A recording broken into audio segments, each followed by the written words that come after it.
Welcome to the Modern Arizona podcast. Today's episode is extra special because it's part of our live events from the Modern Divorce Support Group on Facebook. If you want to stay in the loop and catch these sessions live, join us over at the Modern Divorce Support Group in Facebook. We'd love to see you there. All right, let's get back to the podcast.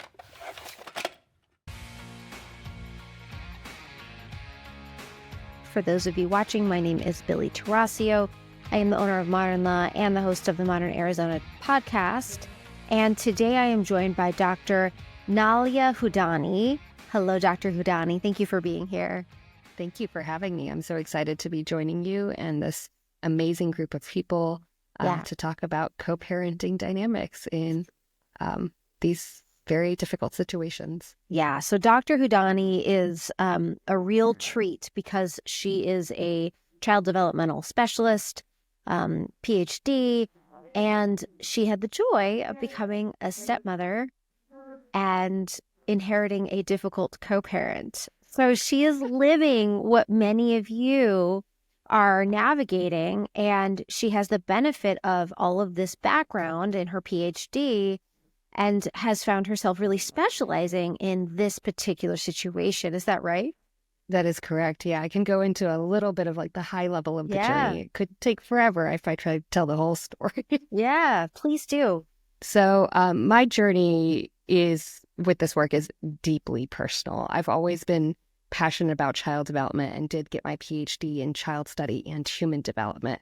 My expertise lies actually in how parents promote positive development during childhood and adolescence. So this all happened before I entered this very interesting dynamic. It wasn't until like this personal experience with my partner and his co-parenting situations that really helped ignite my commitment to helping parents navigate co-parenting with a toxic or even narcissistic individual. When I entered my partner's life over 3 years ago, I had no idea what I was looking into. And to be completely fair, he didn't really understand the scope of the challenges either. Sure. He recognized that there were problematic behaviors that were really directed towards him, but it wasn't immediately clear how these dynamics could potentially impact a child's well-being. So as we started to piece things together, we became really concerned about the other parents' behaviors and how they might impact the child's mental and emotional well-being. And of course, with my background, felt a deep desire to really protect this child from the negative influences, the negative impact. And at that time, we felt really helpless. We were unsure on how to protect the child and ourselves from all the dynamics at play. It was very emotionally taxing for both of us, even though I hadn't been in the one that was in that relationship to begin with. Right. But sorry, go ahead. I mean, so many times people in your position, the stepmom position, are made to be the bad guy. And if somebody is already toxic and angry, there can be a lot of vitriol that comes towards you. Yeah, absolutely. And, for me, I take the position that we're adults. We can figure it out. We can handle the dynamics. We have the toolbox, or at least some of the tools in the toolbox, and we can gain the rest. Whereas for a child, there aren't any tools unless the parents help build them. So with my background in child development and my own experience with the energy healing journey that I went on, I began to see a way forward for us. I combined some of the energy healing techniques that I had learned for my own health reasons, and then also included my professional expertise in nurturing children. And together we were able to create this thriving home dynamic despite the co-parenting challenges that continue to this day. And so, when I dug into the research for our family, I realized, hey, there's so many other parents out there who are feeling very helpless and alone in protecting their children because most people don't understand this dynamic. And that's why I developed my program, Awakening from Toxic Co-Parenting. It's really designed to equip parents with the tools and the strategies that they need to protect the children and build their emotional resilience, create a stable, nurturing environment, just like we did in our home. Okay, so that I want to I want to understand, how is it exactly that a toxic parent's behavior negatively impacts children? And can you give us some examples? Yeah, absolutely. So there are a number of different things that unhealthy parents do in order to create some amount of control of the situation. And those behaviors are often directed at the parent, their co-parent, but they're Right. also directed at the child. And that could include things like manipulation of the child and their emotions. It could include things like bad mouthing the other parent, or in legal terms, disparagement of the Mm-hmm. other parent. It could Mm-hmm. include gaslighting, making children doubt their feelings and their realities and things Yes. that are actually happening to them, making it sound like, no, no, that's not what really happened. This is actually how it happened. Don't you remember? And causing children to question themselves. Yeah.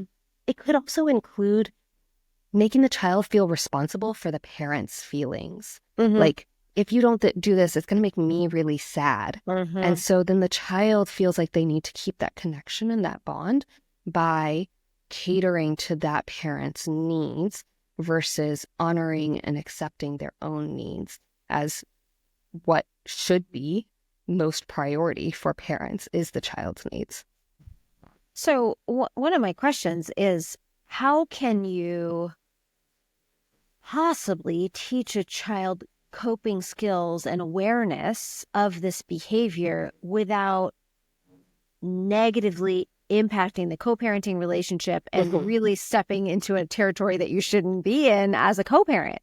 Yeah, absolutely. I think that's the trickiest part, right? What I hear from parents so much is that I don't want to badmouth their parent, but they're doing all these things and that's a Right. lie. And that's, you know, not correct. And they're saying bad things about me and they're doing bad things and they shouldn't be doing that. But how do I talk to the child about it? And it's such a tricky dynamic because you don't want to disparage the other parent. The other parent is half of who that child is.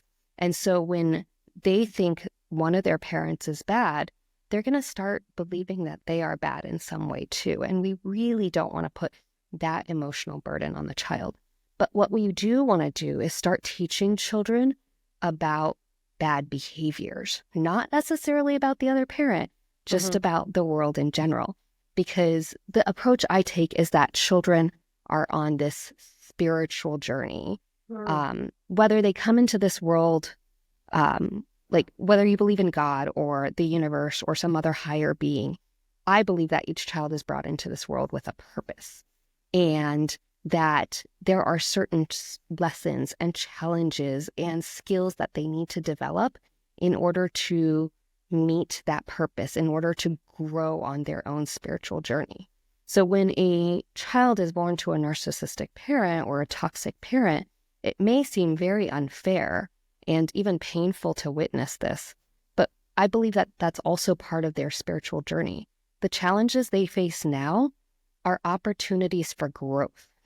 There are skills that they must develop to thrive in their lifetime. And if they don't learn to navigate these difficulties now, they're going to continue to encounter these toxic types of people and situations throughout their lives. Mm-hmm. So the universe will be presenting with them with these challenges over and over again to overcome these dynamics.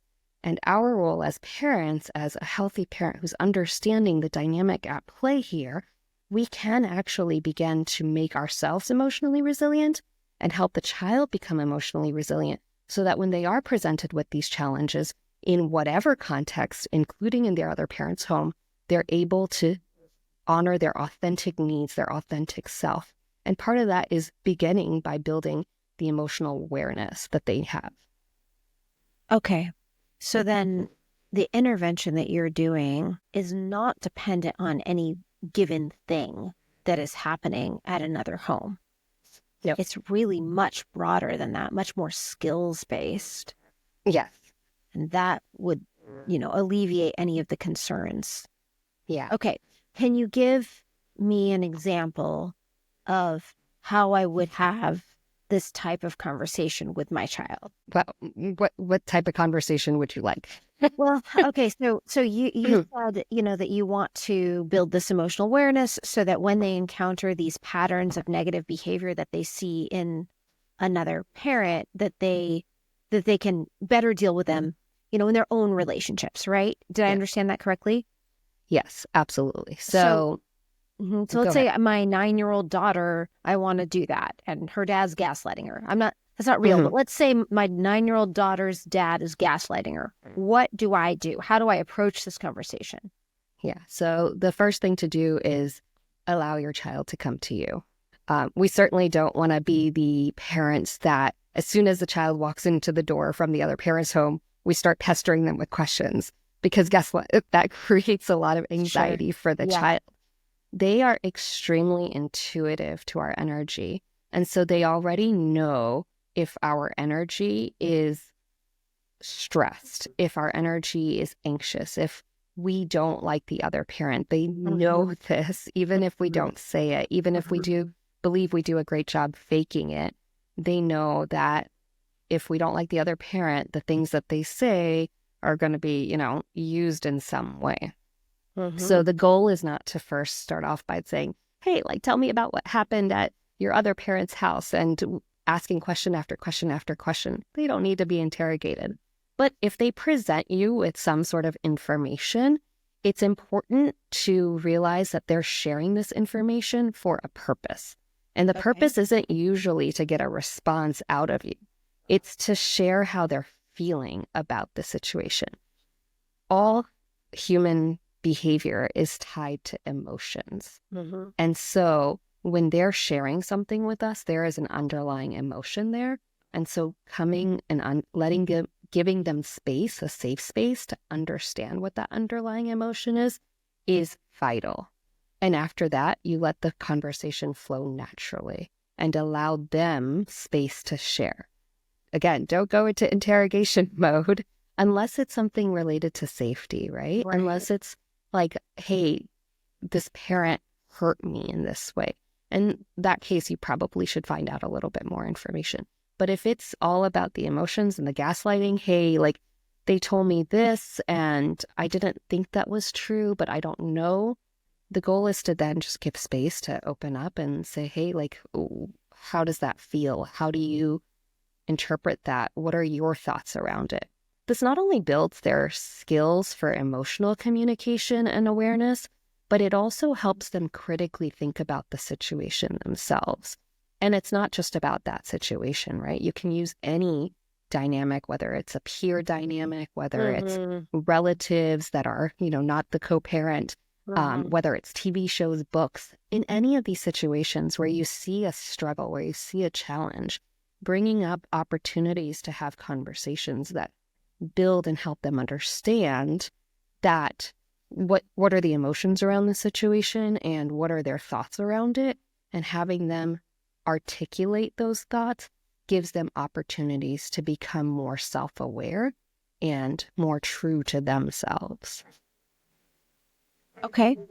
I do have some questions. As a bonus parent, how can I support my partner without overstepping boundaries with their ex or with the children? So I can share our personal dynamic and let this bonus parent play off of that. I think it's very important for the parents of the child to engage with one another, and for the bonus parents to take a step back and let the parents sort of deal. That's not to say that you don't show up as an emotional support for your partner. You absolutely want to be an emotional support for your partner, but you don't need to be a practical support by inserting yourself into their parenting relationship. And so the approach that we take in our home is, if my partner wants to talk about something, there's always space to do that. If he wants to ideate about something, there's always space and room to do that. And of course, I am a child development expert. So when it comes to child development related topics, there is very much a conversation. He is looking for my advice and expertise. But when it comes to the co-parenting situation, that's on him to sort of manage. And as the bonus parent, I I take that step back and say, okay, you guys figured this out. It's not my place to step in because it only increases tension, and that child experiences that tension as a result of it. Now, even as a co-parent or as a bonus parent, you're probably still seeing that the child experiences tension because you exist.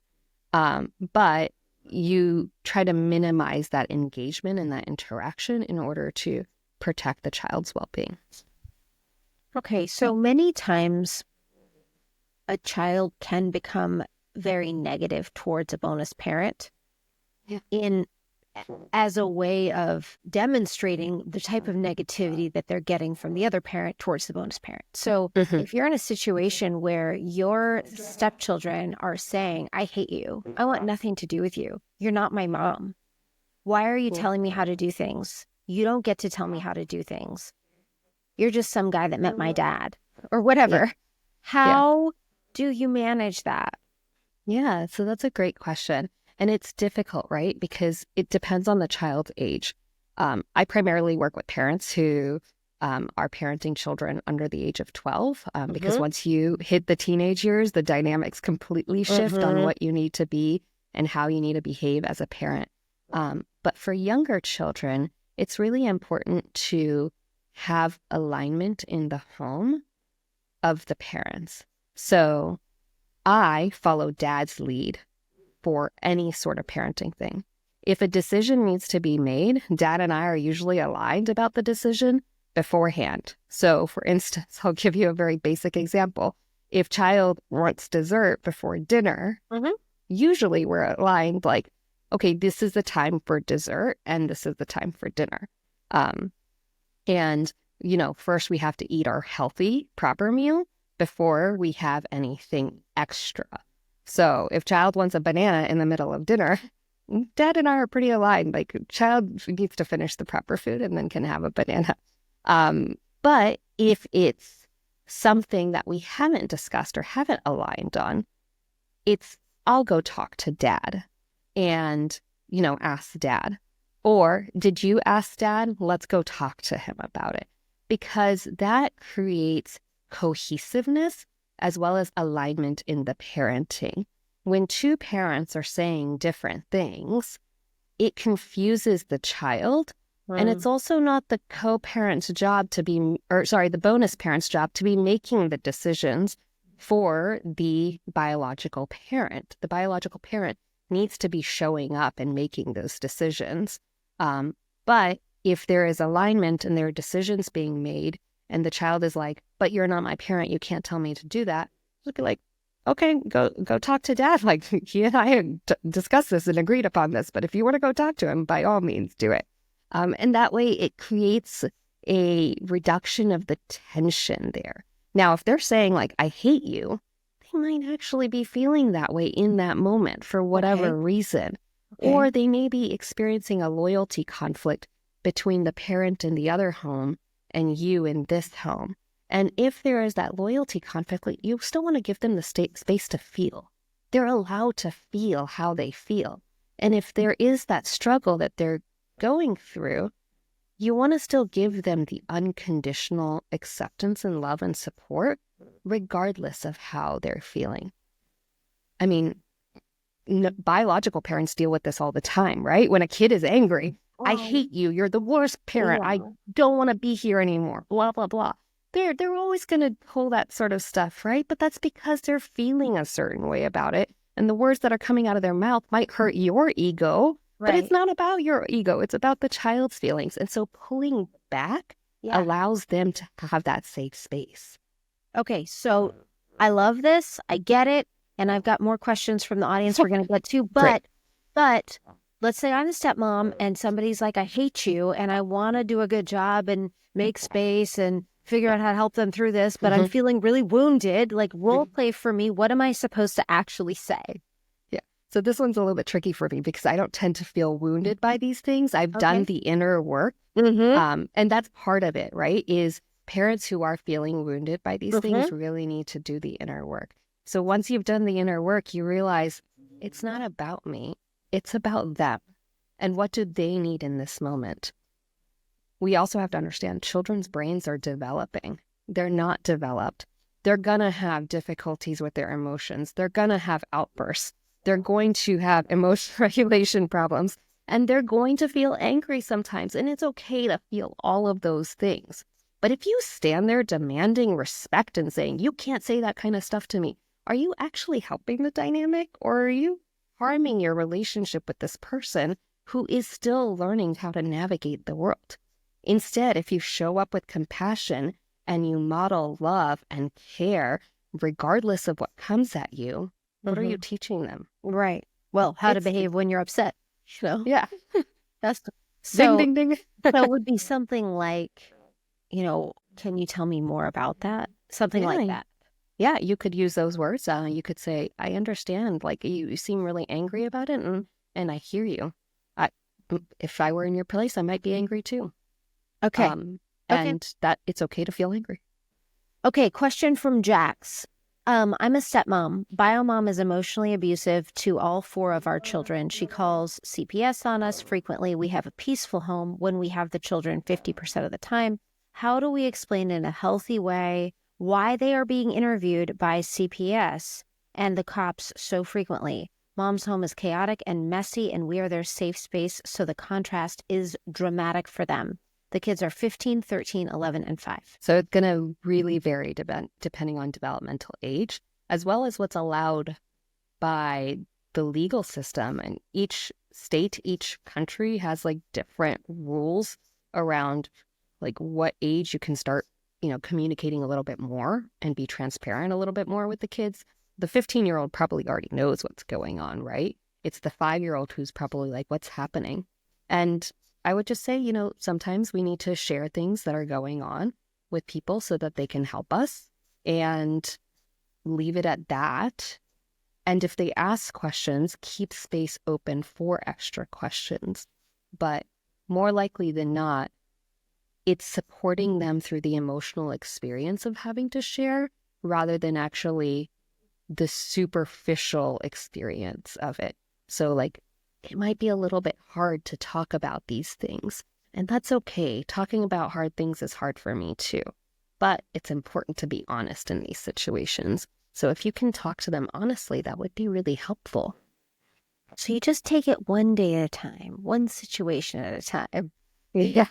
That's what I'm hearing. And like, one emotion at a time, right? One emotion at a time. And you're really just helping them process that as you go in real life, day to day. Yep. Parenting is not an easy job. Like the person who just talked about 4 kids in the mix, it becomes a little bit more, draining almost. So taking care of yourself and your emotional energy is important too. The better you can manage your emotions, the better you can support your kids in managing their emotions and learning about their emotions, which is vital. Kids who don't learn about their emotions and then enter teenage years have a lot of difficulties in being able to navigate the world around them and express them. Here's another question. I struggle with my children, they're preteens and teenagers, when to go with the other parent. The other parent often cancels with them and they just don't want to go. So, this parent has a court order that says I have to send my kids. And then she's got her kids expressing to her, I don't want to go. So, Billie, I might turn to you for the legal advice on this because, of course, there is a court order in place, right? And so what do they do when there is a court order? Well, let's assume, so from the lawyer answer, it always depends, right? There are times when I might tell a parent, you don't have to force your kids to go. But let's assume that there's no reason that I would tell you don't have to force your kids to go. There's a court order, you have to follow it. Can you tell this parent how they can be emotionally supportive and validate those child's feelings but also, force them to go? Yeah. And it's hard with older kids, right? Because they do struggle and have the ability to like run away. And so saying that you're always there for them no matter what the situation is. This is what the situation is, though, and they do have to go. But you're there for them emotionally and will be there for them when they come back. That could provide enough comfort in the situation. Of course, these dynamics can get really complicated depending on the child's own temperament, as well as the parent's emotional regulation in the situation. I think what a lot of parents do is they work their anxiety up in that moment, in that situation, to where the children's anxiety becomes even more heightened in that situation, making the transition more challenging. And that happens at every age. I've certainly seen it as young as like 1 and 2 year olds will bawl and scream and cry when it's time to transition from one parent, because that parent is so anxious about the transition themselves that they don't know how to regulate. But the calmer we stay in the situations, even when the children don't want to go, I understand you don't want to go. Can you tell me how you feel about it? Let's talk through it. Okay, what's one thing that you can do when you get to the other parent's home? How can you navigate whatever dynamic it is that's difficult, and let them critically think through the situation? These are preteens and teens, I think I heard. So they can come up with answers on how they want to be at the other parent's home, what they want to do, what they would find comfort and peace in. What are some tools that they can use during stressful moments with the other parent? And then also letting them know, when you come back, I'll be here for you in whatever you need. That emotional calm and opportunity to converse and game plan actually makes the situation a lot easier. We see it with toddlers all the time. If you mentally prepare them for what's coming, you find a lot less tantrums. It's not that different for teenagers. If you mentally prepare them for what's coming, there will be a lot less resistance to it. But if you are emotionally worked up and dysregulated, why would you expect your kids to be happy? Right. So much of this has to do with our own emotional well-being, right? Yes. Well-being and groundedness. But this person added on that the co-parent won't allow the children to bring comfort items between homes. So that's a real struggle for them, because they're trying to equip the children with, you'll be fine, you have your special blanket or whatever. And the other parent is like, you can't take the stuff. So you've got to go to a different coping mechanism, right? Wait, these are preteens and teens? They're special needs. Oh, I see. Okay. So when you add in the special needs factor, of course, the entire dynamic changes. And so I don't have expertise in that. I will be completely frank. But what I would imagine would be the case is that the coping techniques, the coping mechanisms can maybe be more internal than external. And they always should be, right? I hear there are parents who teach their kids to punch pillows when they're frustrated and angry. And while that maybe used to be a popular recommendation and still sometimes is, it's a way of externally getting out the frustration and anger. What are internal coping mechanisms that are healthy? Because when you grow up into a teenager or an adult and you don't have a pillow to punch, you're probably going to punch the wall. Not such a great idea. Yeah. So what are the internal techniques that we can build to help our children become more resilient? I love deep breaths. I love mindfulness. And I like taking an approach to encourage those behaviors and practices early so that the kids have the tool with them. A breath is always with you. Right. Whereas, a pillow is not always available. So when we teach our kids to use the internal tools, the internal resilience, we equip them with something that they will always have versus a external comfort item that ultimately will continue to change, creates tension between the homes, and is not actually serving their highest needs right now. I love that. So we're officially out of time, but there's one more question. Do you have a few more minutes? Sure. Let's do Okay, it. wonderful. Thank you so much. All right, last question. The school has concerns about son's behavior. They think that it might be linked to abuse at the other parent's home or high conflict. How do I go about addressing the school and my concerns with age other parent? We're only allowed to communicate via text through a parenting app. I know he's going to deny. In the meantime, the child's been placed in therapy. Is that all I can do? For reference, my ex has had a revolving door of criminals who live with him, mostly petty drug charges, which give many people access to my child while he's there. I've gone over the rules for our bodies. The child is only 8. So there's a lot of layers here.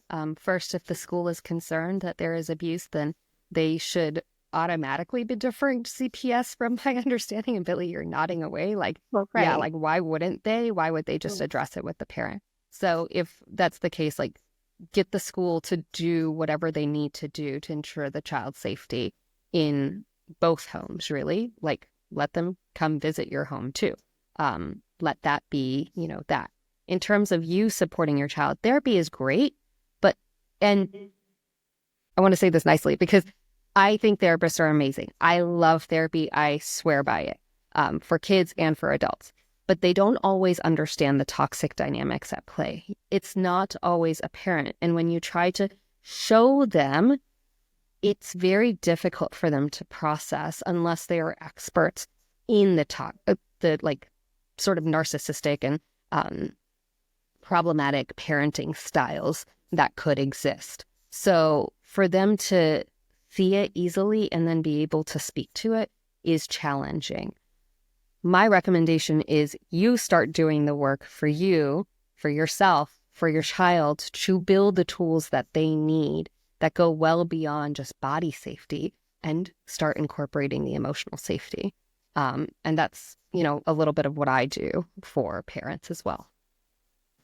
So it sounds like underlying this parent's concern, I'm guessing, is that she's concerned her son may have been sexually abused or exposed to inappropriate things, but she may not have enough information to make a call to CPS. Mm-hmm. How can you approach that with a child appropriately? Yeah. Mm-hmm. So giving them the space to share what they want to share is, again, very, very important. And then asking questions in a way that feels safe for them, right? They need the emotional energy, the environment around them to feel easy to converse in. And again, parents in these dynamics are so stressed. They're so overwhelmed.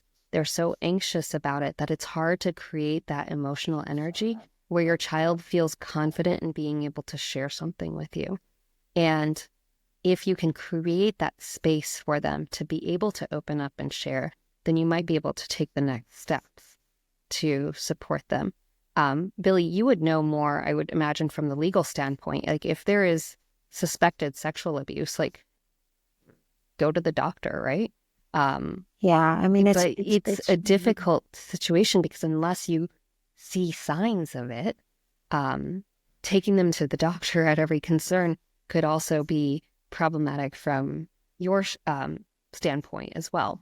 Right. None of these are easy to navigate at all. And I think, the best advice that you've given is, I think what I've learned as a mom is I better get my stuff together. Like, I better really look at how I am showing up. Mm-hmm. And am I showing up in the best possible way to create an environment of openness and support for my children without my own agenda? Because so many times parents have this agenda of being right, proving the other parent wrong, et cetera, et cetera, et cetera. Uh-huh.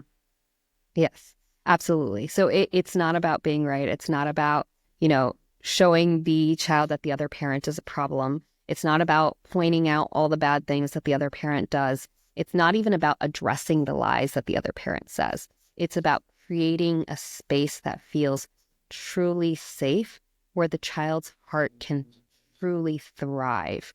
And that comes from creating a thriving environment in your own body and your own heart.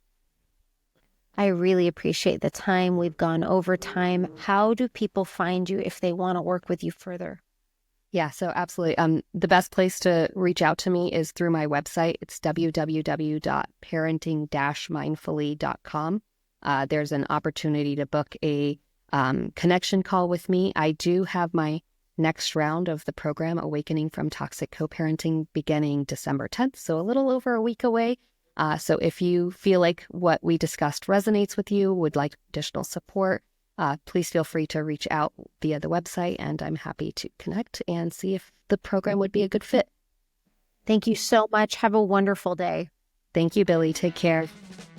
Thanks so much for listening to the Modern Arizona podcast. If you've enjoyed what you've heard today, make sure to download it, like it, leave a review, and share it with your friends. If you know someone who would be a good guest or you would like to be on the Modern Arizona podcast, make sure to give us an email or reach out to us at mymodernlaw.com.